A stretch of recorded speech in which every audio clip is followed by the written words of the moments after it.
Hey there guys, what is going on? Welcome to the patch notes reading for the patch notes of August the 24th. This is of course the season 5 mid-season update. Of course, if you are interested in weapon balancing and stuff like that, there is a kind of disappointing patch waiting for you, but there's a lot of cool stuff in this regardless. Like that games of summer kind of thing is very, very cool.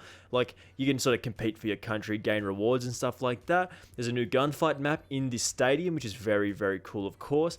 To my knowledge, there isn't actually a new multiplayer map, which is a little bit disappointing. Like, we would love to have seen a new multiplayer map there, of course. There is a new weapon though, new LMG, which has been described as sort of a bit of a hybrid between an assault rifle and an LMG. Apparently with the right attachments, you can do some serious work with this, so we'll have to wait and see how to unlock that one. But yeah, let's basically just get into it here, starting off with the download sizes, about 10 gigabytes, 14 gigabytes, and 11 gigabytes on PS4, Xbox, and PC respectively.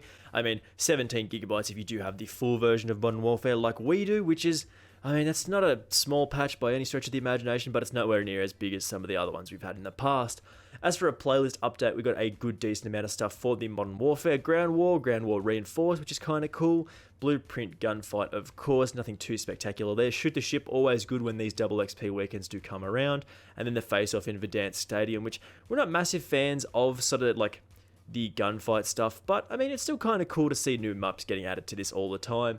What I do really care about is, of course, the Finn LMG, which is very, very interesting. But moving to the Warzone stuff, we're not a big fan of the Warzone stuff anymore. We got the solos, with the duos, trios, quads, plunder quads, and of course the Kingslayer trios. Nothing too super exciting there, though. As for our general fixes, there's actually a lot of stuff going on here.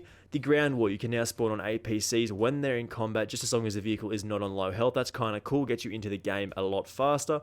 You can now inspect your weapon during infill sequences, so when you're on the helicopter, you're in the van or whatever, you'll be able to inspect your weapon, which is very, very cool. Always wanted to do that, but you just couldn't do that before, and now you can, which is kind of cool. Of course, there's bug fixes as usual, bug fixes where you could see tracker footprints, not too important there. I mean, that is of course very important to have those not appear if you don't have tracker equipped, but moving on, fixed for an issue where the riot shield could appear sideways, nothing super experienced there.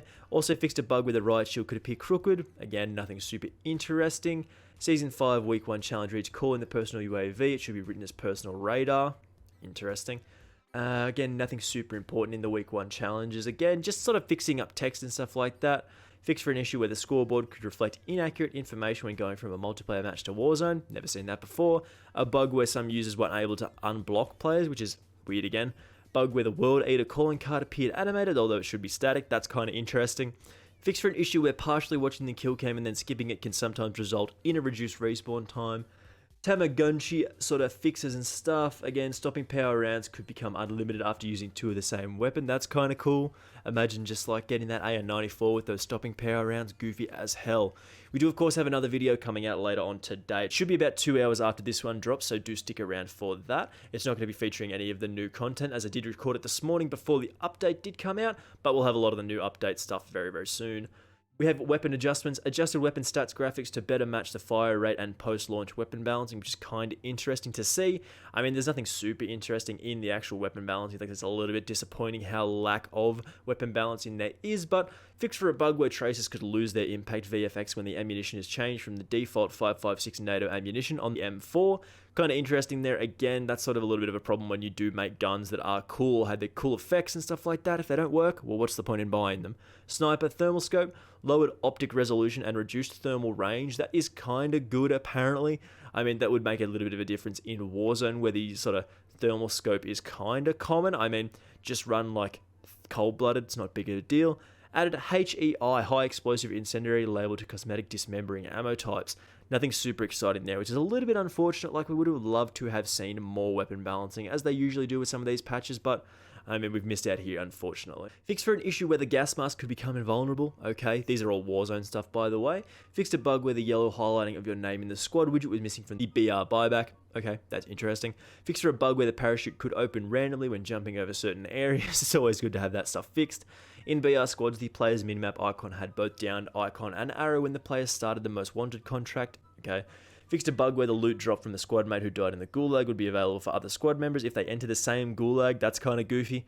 Fixed a bug where players will no longer observe ping audio from a spectator creating world pings. That's kind of interesting as well. Various fixtures for issues with self-revive, nothing too super important there as usual.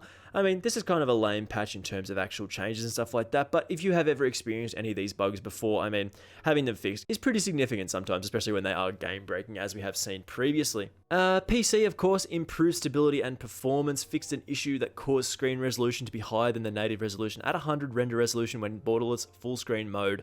That has been something that I've been seeing literally since the game came out, but they finally fixed it. Again, bug fixes don't really mean too much until they fix something that you're worried about. That's pretty cool. And lastly, fixed an issue that could lock the FOV to 60 after playing a game of Ground War. As for the rest of these patch notes, there's nothing here. There's nothing too exciting here. The patch hopefully should be good. I mean, we would have loved to have seen a new map in Season 5.5 update. Like halfway through Season 5, we should have seen a new map maybe, but apparently they were busy doing like the games of summer, which is kind of cool. Let's see how that goes on. We've got new war mode game modes and stuff like that. Kingslayer, new operators, new gunfight tournament, new multiplayer mode. Of course, the new LMG, and of course the triple feed XP weekend coming up very, very soon, I'm sure. But yeah, for the most part, there's nothing too super interesting in this particular patch, but we're going to have to wait and see once we jump into the game how we unlock the Finn LMG. Should be pretty cool, and I will definitely see you then. Thank you very much for watching this patch notes reading. Hopefully you guys did enjoy this, and I'll see you in the next one. Bye!